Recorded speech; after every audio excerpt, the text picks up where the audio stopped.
I'm Vin. I'm Sori. That's Booby. And Jolpy and Ghosty and Chip. Adjusting the Sun. Who's the, what alliance is this? This is Extreme Underground. XU?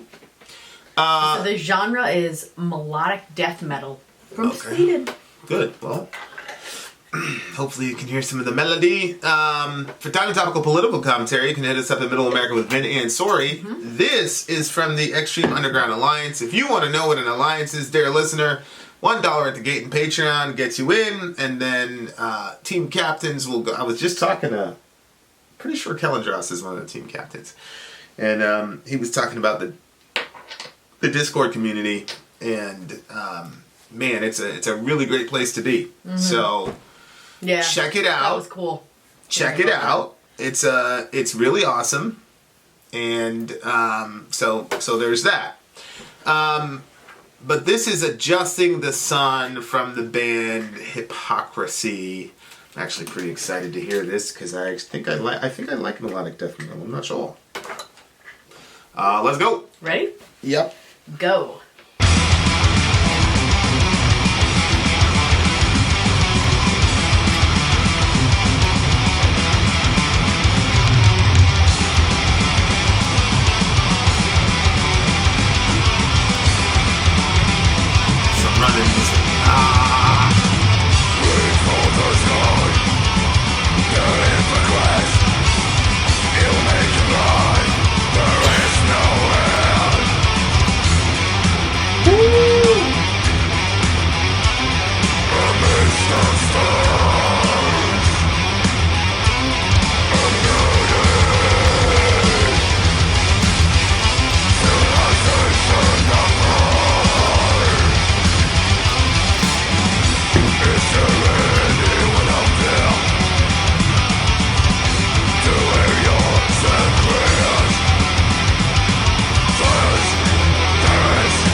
Heavy. These last Very heavy. These last couple Alliance picks, man, have been. I know, spot on. Very, very good. Yeah. A lot of elliptical work songs. I'm gonna use this on the elliptical tomorrow.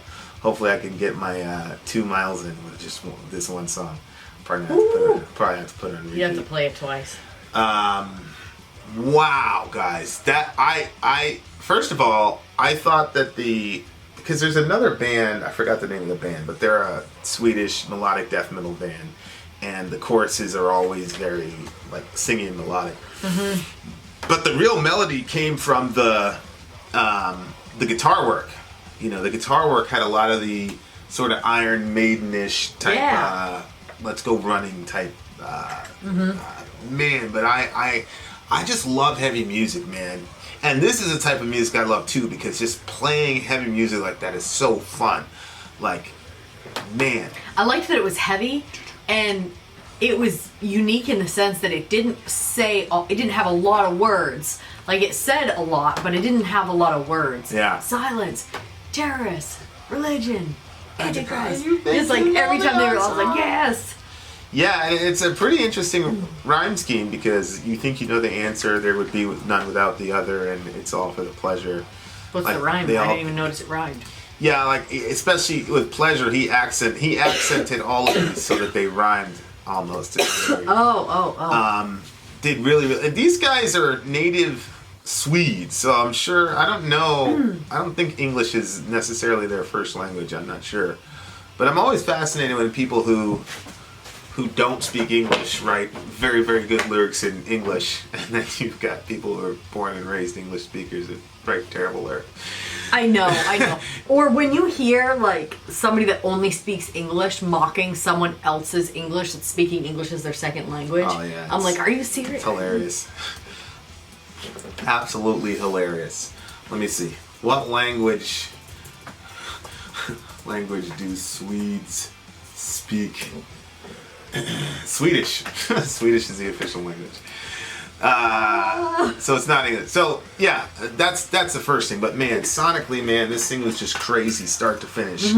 Really, really, really good stuff. A lot of kind of abrupt transitions, which I think some of the purists are gonna be like, oh, it's just, you know. You always hear people say, you just threw a bunch of riffs together. Like, no, like. When I was in a band, that's what I did. I just threw a bunch of riffs together. Like, and they didn't really fit, but I loved them to death, so they stayed in the song, basically. But, like, this was different. Yeah, they were abrupt, but they were really, really good. And, there was enough continuity between them to where, like, it made sense. I think it would be fun if you knew the lyrics. What do you mean? Like, if you knew this song and you were singing it with it, having it turn it right up and like sing it with it, like I think it would be 100%. Yeah, I think it would be fun. 100%. Okay, so reach for the sky, dare it for quest. It will make you blind. There is no end. I think this is probably has to do with maybe religion. Well, I mean, that's what it says down there: terrorist, religion, antichrist. Yeah. You think you know the answer? Yeah. Like everybody thinks that they know. And then he talks about, is there anyone out there to end your sad prayers, which is, again, you're crying out to God, but you're blind to the fact He doesn't answer you. Well, when he says reach for the sky, dare it for quest. Because, like, you know how people say, like, reach for the stars, and, like, you're reaching beyond, and then it says it will make you blind. Yeah. Like, because a lot of times people say religion makes you blind, or anything that people follow, like, with their whole soul, everybody says, oh, you're blind. Like, you don't have to be blind just because you're following something with your whole soul. Like, it could be that you actually see, and that's why you're doing it. Correct. Some of this is like, it's kind of this postmodernist thought that you can't really know the truth. Science. And so when it said science in there too. When people claim to know the truth, especially about ultimate issues. 200 years ago, everybody been like, okay, let's hear it. What do you got? Now people are like, what?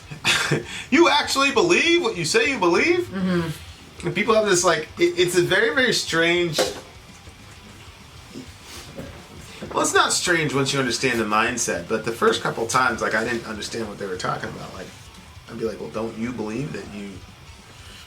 I mean, everybody has a set of beliefs that they believe, right? So, but... I mean, do people really want a world where there are no absolutes? Well, I don't think anybody really believes... No, I think the answer to that question is no. No, I don't think so. Yeah, I don't think so either. Yeah. Yeah. People don't want that. But at the same time, Christianity definitely carries with it some baggage where it would be very convenient to say, that's not true. You know? But I really like the course, silence, terrorist, religion, antichrist. You think you know the answer. Heaven, hell, God, Satan would not be without the other. Is that the, like, with every positive, there's a negative? Yeah, it's standard dualism. Dualism. That's what I couldn't think of the name of it. Yeah, dualism. Yeah, and I think, obviously, from an Orthodox Christian perspective, that's not true. You can have heaven and God without hell or Satan. Those were just actually diversions from the original ideal. However, I do think, like, there's that meme of Jesus arm wrestling the devil, and they're both muscular and they're all built and shit. And I think that was Christians who came up with that meme. So it presents sort of a dualistic world where there would actually be a contest between God and Satan, and a lot of, especially in the medieval artwork, you had Satan almost exalted as a sort of equal foil of God. And, from a biblical perspective, a wrestling match between Satan and Jesus is pretty anticlimactic. But Thessalonians says the Lord Jesus will destroy with the word of the breath of his mouth. Yeah. That's it. So it's like it's over. Very anticlimactic, sort of like, it's just be gone. Like, I spoke you into existence, I can speak you out of existence. Like, so the biblical presentation of God is that he is above all the other gods, to a degree that can't be measured. And so there is no dualism. Heaven, which is simply, if you're talking about the dwelling place, quote unquote, of the God of Israel, is just the sort of control room from which he does all his things. So it's not true that heaven needs hell and God needs Satan for the foil. But that's a form of dualism. But remember in the cartoons they would have the angel and the devil on the shoulder? Right. And then you've got, silence, terrorism, religion, antichrist. Don't you think silence is interesting? Why? Why silence? I think probably is it like the monks who take a vow of silence, or? Well, he says terrorists right after it. And so there are, we've seen like whole shooting sprees happen because of Dra Muhammad Day, where people get killed. So I think so I think it was like Marcon, I think it was, the French guy, just came out and said we have the right to blaspheme if we please and whatever. And obviously, if he really said that, that's him taking a dig at the, Wahhabi Islamist folks who do not believe in free speech. And so to some degree you get silenced by that. I'm thinking that's what he's talking about. Oh. Where, and I think it's interesting now is because of how things have shifted. But back in the day, there were a lot of religious right-wing Christians who didn't believe in free speech either. Who believed that Marilyn Manson should be shut down and yada, yada, yada, yada, yada. I was kind of like that. Yeah, so a lot of, it's one of the hallmarks of... Told me about punch a Nazi. I was like, that's right, they should be punched. If you go out with that kind of ideology, you should expect to get hit in the face. Right. Then, of course, we had more conversation. I've evolved. Which is our current secular religion of wokeness, right? Where we're not going to give you a platform. You shouldn't have a platform. I've evolved. Now I'm like, why is everybody so violent? Why can't we just talk things out on a platform? Yeah. You're I've matured now. Yeah. We're watching this. We're having this conversation in Bible Boogie about like this Messiah show that's. I think it's on Netflix or it's on Amazon, but it's this guy's claiming to be the Messiah, and there's all this back and forth, and the Muslims don't accept the guy. They call him Dajjal, and Dajjal is the Antichrist. This is very, very interesting because the the Christians basically accepted it. And there's one particular Christian character that basically accepted him carte blanche, but then the Muslim guys are like, nah, no, he's not the guy. And that's a very, very interesting question, which was, do you think you know the answer? Like, let's say the Antichrist showed up today, would you be able to recognize it? You know, like, that's a really provocative question. Like, my friend, you know, my famous friend, he did this blog about how, like, he lined up all the things about the Antichrist, and he had Trump on the sidebar and all the little, you know, correlations between, you know, Donald Trump and the Antichrist and all that. And I guess I don't really know the list very well. I was also watching... Because I'm like, could anybody line up to it, basically? No, I mean... What's one of the specifics I mean, one of them is having, you know, a bunch of power, right? Oh. There's only a handful of people that could fit that. Yeah.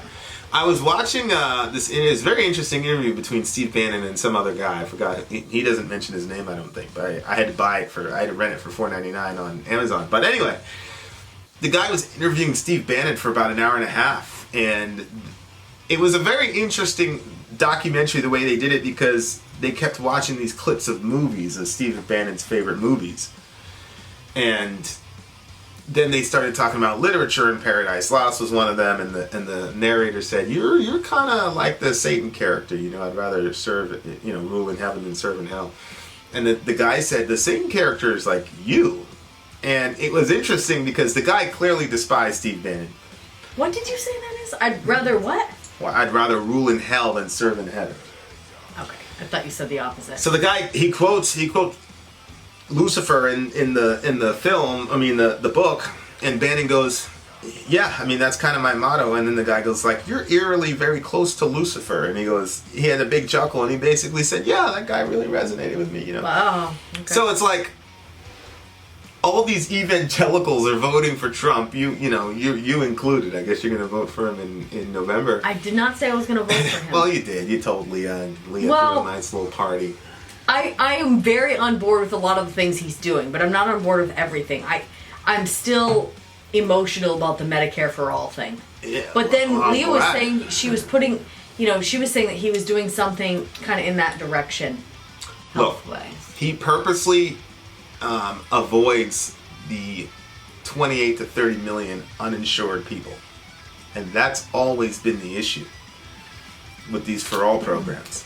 So he's not planning on doing anything about that, which is he's planning on putting band-aids on in my mind. But the point is like, I'm just watching Bannon, and it was just hilarious because I was like, wow, like a bunch of evangelicals voted for a guy who his main advisor admires Lucifer from Paradise Lost. Yeah, well, yeah. And so it's like, how would we really know if, you know, every Christian believes that, you know, oh yeah, if the Antichrist showed You're up, right. I know It'll who be he wildly is. obvious, yeah. Yeah, I know who he is, and Yeah. like, oh, come on, man, like, are you serious? I think we would be probably the most vulnerable people to the Antichrist if he showed up today. I think our atheist friends would be like, yo, you notice that this guy's sucking up all this power from all over the place? By the time it's Wait a minute. too late to apologize. So that line was very interesting to me. Obviously, I don't know like where the guy was going with that, but that was an interesting line. Mankind murders power, murder. It's all for the pleasure. Whoa. That is a very interesting line, because I think the middle statement there is the real kicker. It's about power. Mm-hmm. I think murdering someone is like the ultimate power grab. You know, like we were talking about Highlander, where the guy chops the other guy's head off and he gets all of his power and things like that. I just think murder is like, it's the ultimate sort of divine act. Mm-hmm. Because, you know, God is the author of life, and so to be able to take someone's life, it's like puts you in a sort of kind of drunk position of power, and that's why he says it's all for the pleasure. I don't think he's meaning we masochistically take pleasure in murdering people as much as we take pleasure in the power that killing gives us. Mm-hmm. You know, and I just remember 9/11, the first time that an Air Force guy had done I think he had done a run with an AC-130, and they had him, and I think he was like still in the plane or something like that. I don't know, but he was talking about, it was a Sunday, I remember that, and 9/11 had happened on a Tuesday, I think, and then he was like, yeah, and I just remember like watching it and listening to him talking about bombing and all that, and I just felt so good. I was like, yes, and it's kind of a weird thing to say, but I felt like power returning to me. Because 9/11 had happened, my girlfriend at the time was in New York, I was in Maine, I was like completely helpless and powerless to help her. And then watching all that stuff happen, especially in New York City, people jumping out of buildings, and you're just watching, there's nothing you can do. And I just remember being like, having that powerless feeling, and then seeing that guy do that, I'm like, all right.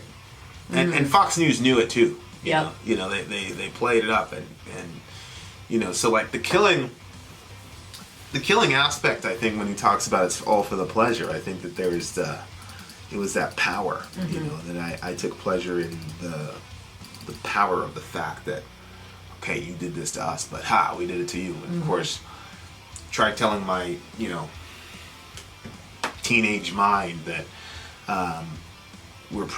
he probably did not kill anybody responsible for 9/11. Well, he didn't, because 9/11, you know, all the guys died on the plane. But the point is still there. It's like, we probably killed a bunch of innocent people along with that. Yeah. But it's that desire for power that human beings have, man. It's a crazy, crazy thing. It's crazy because, I mean, we, of all people, have the most available to us to be able to fight somebody back if they, like, poke you in your eye to, like, crush them. You know what I mean?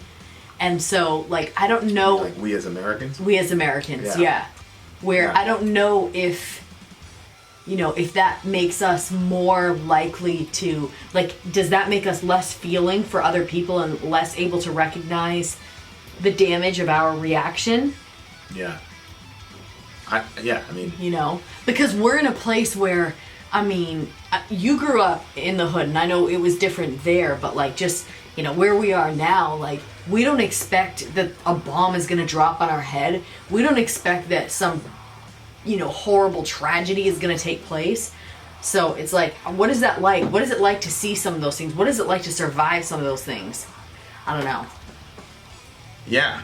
I mean, it's we have no idea. No. And I wonder if they feel the same way. Like, do they want to take pleasure in, you know, sending bombs back, or do they realize that, like, that's just going to be more civilians, or, you know, because, like, I don't think that a lot of Americans are thinking about the civilian casualties in all of that. No. It's a but I don't know if it's because we don't see anything fought on our own soil. Yeah, I mean, there's bunches of reason, but I mean, when you live in an empire and you're the beneficiary of said empire, you can only criticize it so much. And we kill innocent people so often that it just becomes numbers to us. Yeah. You know, we've stacked up probably, I don't know, 1.5 since 9/11 happened of innocent people who did absolutely nothing to us. But, you know, it's like that scene in The Kingdom. Sorry, guys, there might be a spoiler, but in The Kingdom, there was that the guy was working in the CIA. He got blown up. He died. So they're having the debrief or whatever, and they're talking about who the guys that were going to do it, and they're kitting up and they're doing their loadout, ready to go. And at the beginning of the movie, the guys, one of the agents that died, actually, I think the guy was an operative. Actually, he wasn't an agent. So he died in the explosion, and his girl was there in the room. And she was going over there, which would never happen. But anyway, he was going over there. She was going over there, and then the lead character whispers something in her ear. And you don't hear what he says. And then she was crying, and then she stopped crying. She looked at him, and then she's like, all right, let's go. The end of the movie, they finally catch the terrorist. They go in there, and they take him out. And they kill this guy in front of his grandson. And at the end of the movie, you see the grandson crying, and then the mom comes over, whispers something into the grandson's ear, and the grandson stops crying. So then, this is the end of the movie, it flips back to, they're all loading up, they're going home, and he goes, "Hey, John, what did you say to Susie? You know, when that made her kind of refocus or whatever." And he said, "I told her we're going to kill them all." And that's what gave her the... And then it flashes back, I think it's the last scene of the movie, to the kid crying over his dead grandfather, and then the mom comes over and says, "Don't worry, we're going to kill them all." And so it was just like a, whoa. Yeah. It was just a pretty crazy whoa moment. Like, yeah. But again, that is about empowerment. Yeah. Because I just saw my grandfather get killed, there's nothing I could do about it. And so... in the back of his mind, he's like, is this going to just continue to happen to us perpetually? There's nothing we can do. And then she says, no, we're going to kill them all. And then vice versa. It's like, my husband died in this explosion. There's nothing I can do to help him, you know. And then it's the same thing. So it kind of, it's a lot of it is about power. And I think that's a very, very insightful line about human nature. This says murders, but I think it's martyrs. Oh. Cowards, martyrs, God, Satan would not be without the other. And that's a very good juxtaposition between cowards and martyrs. That's one of the hardest things Jesus ever said, man. He said, as for the wicked, the sexually immoral, those who practice witchcraft, and cowards, they will all have their place in the outside the city. So cowards don't get into heaven. It is a very, very interesting line. Yes. But when you think about it, cowardice is just about self-preservation. Yep. So it's just it's a person who loves themselves more than everybody else, you know. And that's the reason why a mama bear would be willing to fight for... I mean, a mother would literally fight for her infant if there was a bear coming after her. Oh, absolutely. But a guy who's not related to this kid would run and leave the kid to his own devices. Because the mother is being motivated by love and a lack of self-preservation, whereas the other guy is like, he doesn't have the love for that child, so he's willing to, you know, let them suffer that consequence rather than, you know, he's thinking about self-preservation. So cowardice is rooted in self-preservation over another person. And so that was like that's one of the hardest things of Jesus that never gets talked about, you know. And so he juxtaposes cowards with martyrs, which is a very interesting idea, because I mean, I don't agree with him that you wouldn't have one without the other, but they are like the ultimate in contrast, especially with martyrs, because they're dying for a belief which doesn't have extension in time or space. And it depends on what martyr you're talking about, you know, because you could say the martyr that is promised a certain paradise because they were martyred, and they're doing it for that reason, then they're doing it for their pleasure. Right. No, I agree. There's a definite distinction in Christian martyrology versus Wahhabi Salafist martyrology, because, you know, obviously not every Muslim believes that you should be doing that, but there are certain Salafist, and even within the Salafist community, that's not something, that's still a debate to this moment, you know, suicide operations being haram or halal, you know. So yeah, but no, I agree. There's definitely a ton of self-interest rooted in that form of martyrdom. It's true. Really insightful song about human nature. What do you give the song? 9.8. This is a 9 point... Okay, I'll tell you what pushed it up to a 10 for me. This song was written in 1997. Doesn't sound dated at all. Could have been released yesterday. So I was going to give it a 9.9, but because of its longevity and staying power, I'm going to give it a 10. Because if this was written in 97 and it sounds perfect, like I was talking... See, and I thought the audio didn't sound very good. Well, the quality maybe of the production, audio, maybe the production, and maybe we got a bad, you know, clip or whatever. But What I'm just talking about is the riffage and just the overall energy of the song. Like, you know, we listened to the Highlander song yesterday and the 80s song. More so the Dawkins song, you know, the Dream Warriors. Like, that's the 80s. Like, that Dream Warriors song, like... Oh, yeah, you're right. It sounds like the 80s. Yeah. Like, this does not sound like any time period. Yeah. Yep. It doesn't sound like the new metal time period. It doesn't sound like grunge. It just straight up just metal. And like it's a timeless song. So 97, over 20 years ago. You know, 23 years ago probably, right? If I'm doing my math right. Like, that's crazy. That is absolutely crazy that these guys are able to do that. Like, I was telling my son, he was like, who's your favorite rapper? Who's the best rapper? I said, it's Biggie. Like, you can take an album he did in 97 and play it today. All the songs sound like they could play right now on the radio. Like, this is one of those songs. Like, you can, you know, Orion could be rocking to this when he's 15 years old. You know what I mean? Like, it's crazy. It's good stuff. So Orions are 9-month-old. That's why it's a 10 for me. Okay, I'll go to 9.9. There you are. I don't really see this. I know, you know, religion is a machine of destruction. I don't really feel like this is a real... This is more like a commentary on human nature to me, more so than they went after everybody, even religion. Science. Where did he say science? You mean silence? No, I thought it said science. I don't think he said anything about science. Let's see. Science, right there. Science. Oh, it was supposed to say silence. Well, I don't know. This is... Yeah, I don't know where the official words are. Let's see. It might say science, which would make more sense than silence. Who knows? Let's see. Is this the official? There it is. Science. Yeah. Yeah. So that changes things a bit. So I don't think he was going after science there. I think what he's talking about is religion's aversion to science. Oh, I see. Okay. Well, But, there you have it. You know, obviously... 9.9 for me. I think Zonia said it best. It's like, you know, obviously people do not only kill because of religion. But what is unique about religion, I agree with this, is that religion provides a metaphysical justification for our inclination to steal each other's resources. And that, I agree, is true and a very, very good criticism of religion and its relationship to violence. And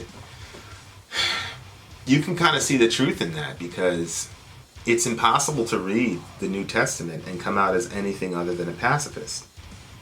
And yet, you have American evangelicals that will do anything they possibly can to get around that fact, while at the same time claiming to stay religious. So when you have a religion that completely disarms you and tells you not to engage in violence, all of a sudden now you don't want to take that literal. Yeah.